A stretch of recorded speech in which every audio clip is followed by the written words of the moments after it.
Said you gotta make room for a self-made woman like me. Jessie, so glad to connect with you. Maybe you can introduce yourself, the business that you're doing right now, and what actually you have achieved from that business. As you said, my name is Jessie, and I run my own coaching business.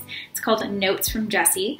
I also blog there. I share a lot of words of encouragement and joy with people looking to live their lives with more joy and simplicity and intention.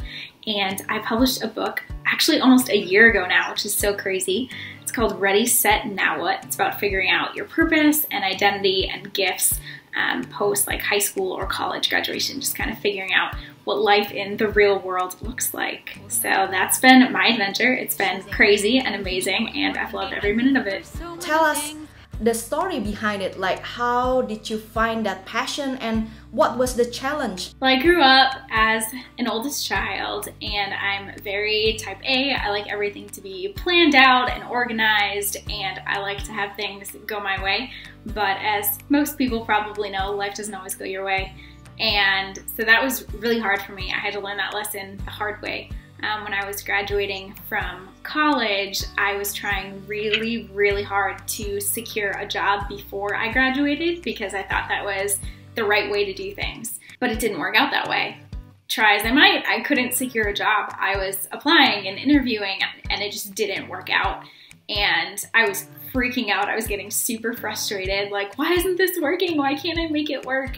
And I just reached a place where I finally realized that I can't make it work on my own. I had to relinquish my control and just trust that God would work it out, that I could only do my part in being faithful and in trying, putting myself out there, you know, filling out the applications, but I couldn't make the positions open up or make the companies interview me or hire me. So I had to just be willing to follow one step at a time and trust that God was the one who was going to work it all out.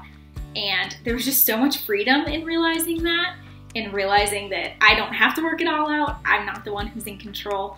And so really finding joy in that, realizing that my purpose didn't have to come from my job. It could come from my relationships with my coworkers and with my neighbors and with my friends and my family. And in choosing to invest in relationships with them, no matter what I was doing for work, no matter where I was living, no matter how much money I was making, I could choose to be intentional in investing in the things that were important to me. Actually, we have something in common. I mean, I myself, perfectionist as well.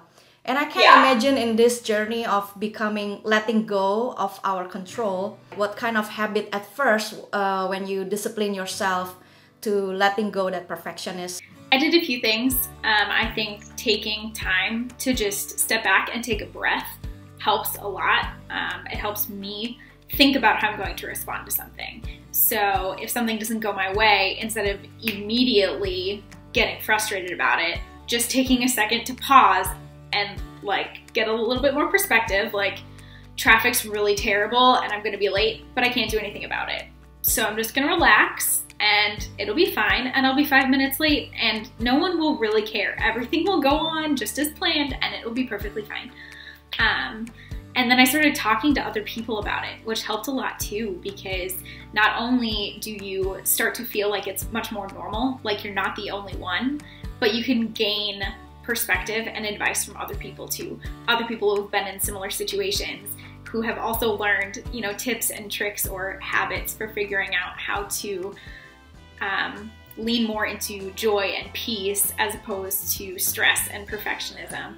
I'm a big believer in affirmations, and so I have a note that I read every day. It's actually part of my daily to-do list that has a bunch of true statements about who God is and who I am and just the way my life is going that I read to reaffirm those truths to myself and remind myself of what is true, because it's really easy in the middle of a stressful situation to get caught up in thinking something that isn't true and that isn't serving me. So I choose to remind myself of what is true and what is helpful, and those things that can turn a situation around. Thank you so much. I mean, wow, my God, like, I mean, this is our first time connected. Like, I feel like I've already known you like for so long.